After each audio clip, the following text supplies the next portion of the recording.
This is Chance Waters, and you're listening to Torrent This with Dando. Welcome to Torrent This with Dando. Now I am joined on the line by a man who, after releasing his debut album Ink Stains and scrapping his former name of Fat Chance, he's back now with his new album Infinity, which contains the new single Young and Dumb, and he'll be performing at the Workers Club in Melbourne on November 16th. I'm of course talking about none other than Chance Waters. Chance, thanks for your time, mate, and how's things?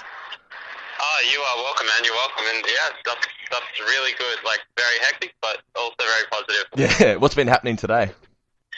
Well, today has actually been pretty relaxed. I was over at another station that I probably can't say the name of. No, go for it. Go for it. I was over at Triple J this morning. Sweet. And I did an interview, like a pre-record with them, and then I had another couple of radio interviews and stuff. But I just got back last night quite late from my show in Brisbane. We sort of did the drive home and the drive up because I got a full band this time. So I've just been sort of on the road a lot, and in the meantime trying to get on top of all the media and stuff I got to do. Do you prefer driving or flying to gigs? Oh, definitely flying. 150%, but sometimes it's just not feasible, like, especially because we've pretty much got a spaceship on stage at the moment. Like, there are so many things that we're using live. So it just, it's totally unfeasible at the moment to fly at all. What's a horror story from being on the road in the car? Oh, my God. Okay, one time I played in Brisbane, and I am not shitting you, the following all occurred. We lost the keys to our hire van.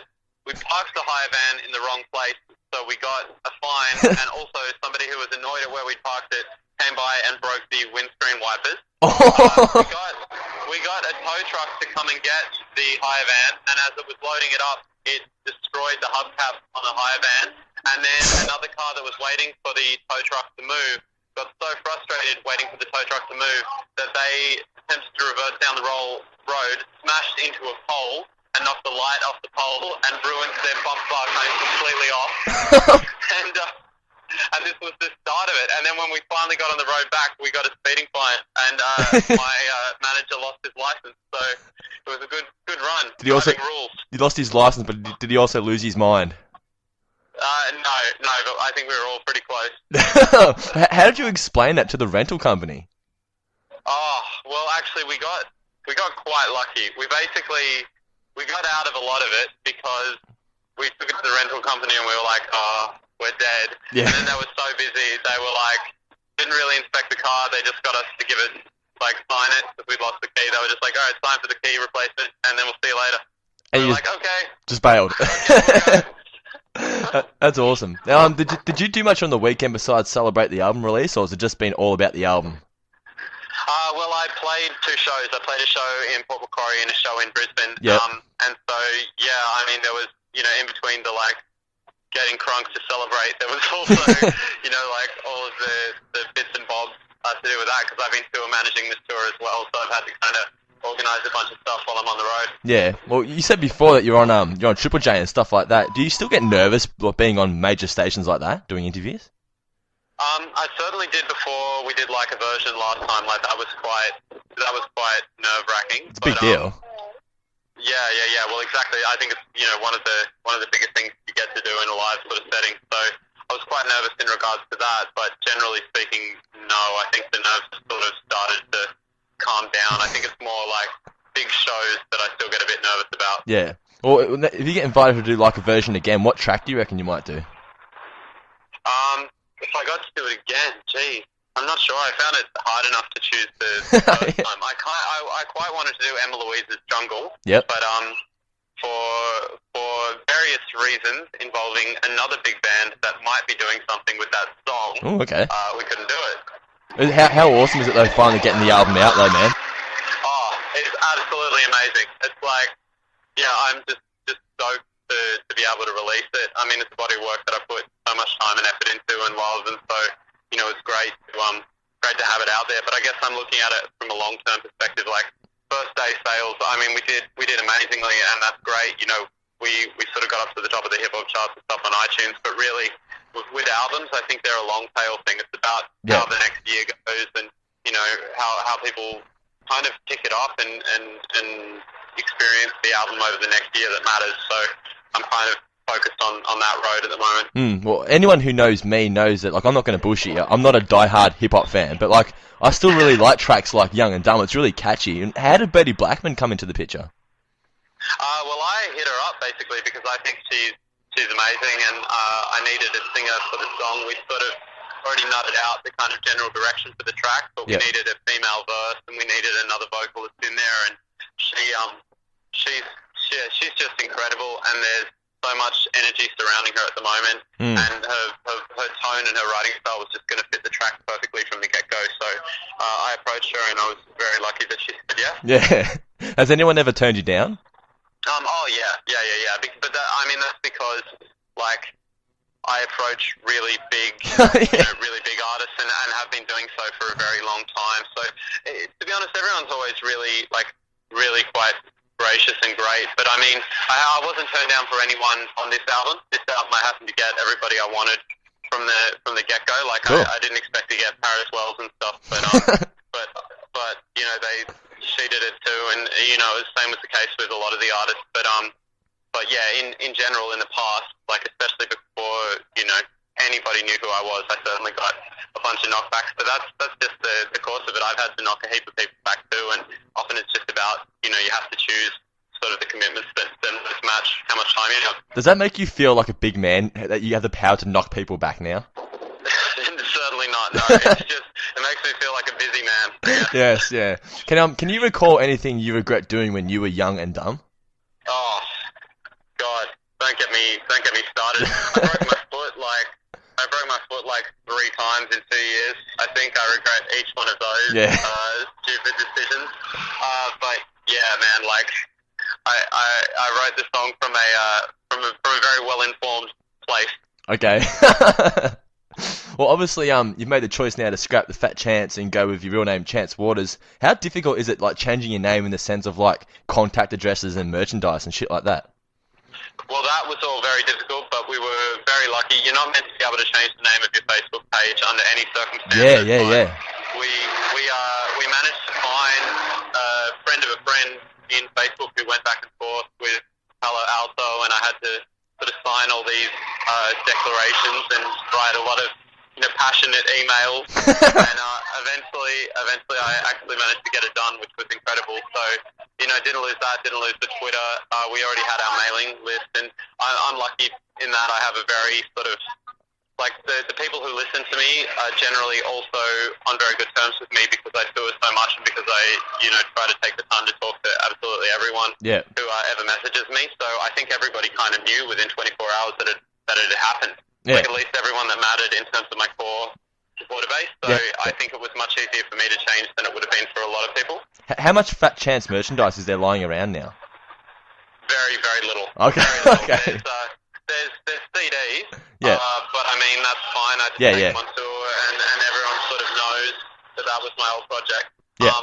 But in terms of T-shirts and stuff, there's like 3 or 4. I think we've got them up on the store, just waiting for someone to snap them up. Maybe they're worth more now. Yeah, well, yeah, that's what I was thinking. I thought that the moment, like, we got a surge the second I changed the name, like, half the merchandise we had left just went. But, there's still, like, some things, I think, because there's been enough time between it now that no one's, like, kind of excited about picking up the old merch. But yeah, no, there's still a couple of little things left. Well, your name is Chance. Are you a lucky person, or have you never won anything in your life? The one thing I do win is not luck, it's skill, and it's jelly bean count. Oh, really? I have won to date 4 large jelly bean counts back in the day. Are you serious? I mean, that is way more than statistically I should have won from sheer chance. So that's the one thing that I seem to win a lot. And I'm not particularly good with face assessment either, but I guess I just, I don't know, there must be something in my brain that I'm really good at picking the approximate number of jelly beans in a container. I was going to say, like, is there a process you go through, like the height and the width? And yeah, there is. I take a row, and then I kind of in my head approximate outwards, you know, how many rows I think would be in there, and then roughly the intersection of different jelly beans, and I seem to get pretty close. That's awesome. I'll make sure I contact you whenever I want to win a jelly bean competition. Yeah, man. Yeah. Well, I got a good hit rate, and I don't eat jelly beans, so... Okay. It's not a good birthday present. Yeah, exactly. Now, do you still find it awkward to listen to your own music? Well, I mix all my own Yeah. recordings. I sort of engineer everything, so I don't find it awkward when I'm doing it in a personal sense. Like, I don't really go back much apart from to sort of assess and be self-critical and listen to songs. Like, I know Kanye sort of sits in his lounge room and pumps his own music and is like, these beats are dope. Yeah. But yeah, that's never really been me. But I mean, I'm pretty much sick of a song by the time it's finished because I take such a hands-on approach with creating the final product. Yeah. Do you think you'll ever hand that job off to someone else in the future, or are you always going to be doing that? I've experimented with it, but I guess just because, I'm such a perfectionist and I have a style that I like, and I have ideas. I sort of think about things from a mixing perspective when I'm actually writing and recording a song as well, and I envision the way I want things. So long as I have the time to do it, I probably won't outsource. But I mean, time constraints just keep coming up because of all the other stuff that I'm doing. All these like aversion appearances and stuff. Yeah, well, I'd take a few more of those if I could. Yeah. Now, did you ever think you'd appear on a National Geographic show? No, I did not. But I love National Geographic, and I love documentaries and stuff, so it was a really good fit. Yeah. And, I mean, that has been crazy. That sync, like 165 million, I think it was, households worldwide get that program, which is like just stupid. I can't even picture that number. Yeah. If there was that many jelly beans, you would not guess it. No, I would not. Yeah. And what show would you love your tunes to appear on? Geez, that's a tough one. I would have loved them to be on the OC when the OC was popular. Yes. In like mid-2000s. That would have been on some shit. Like to be in the OC at that time. Season 2, that was when it was at its peak. Oh, yeah, man. Season 2. Imagine and also if you got like a sad song on, like, yeah. when someone was dying or someone was breaking up, you get a sad song on there, bam! Season finale, there you go. Yeah, season finale, sad moment. That's let's go back in time and make that happen with one of my songs. That's what gets the most YouTube hits. Yeah. Now, just a couple more questions, dude, and I'll let you on your way. Where do you see yourself on both a personal level as well as your career in 12 months? In 12 months? Well, hopefully having played a lot more festivals than I've played to date. I don't know, man.